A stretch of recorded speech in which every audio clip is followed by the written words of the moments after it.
புதிதாக அமையவுள்ள அமைச்சரவையில் 3 தமிழர்கள் இடம் பிடித்துள்ளதாக தகவல் வெளியாகியுள்ளது. மேலும் பெரிதும் எதிர்பார்க்கப்பட்ட அண்ணாமலைக்கு அமைச்சர் பதவியில் வாய்ப்பு மறுக்கப்பட்டுள்ளது.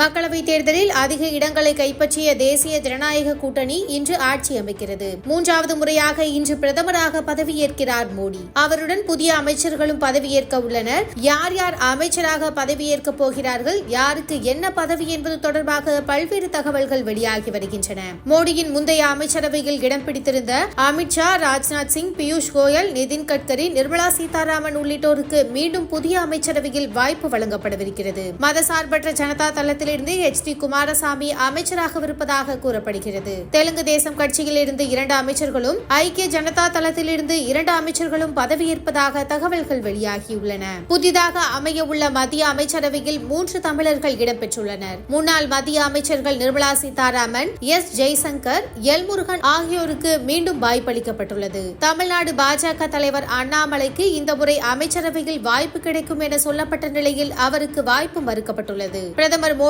இல்லத்தில் நடந்த தேநீர் விருந்திலும் அண்ணாமலை பங்கேற்கவில்லை. மத்திய அமைச்சராக நியமிக்கப்படுவதாக வெளியான தகவல்களுக்கு அண்ணாமலையும் மறுப்பு தெரிவித்துள்ளார். தமிழ்நாட்டில் பணிகளை தொடர உள்ளதாக அண்ணாமலை விளக்கமளித்துள்ளார்.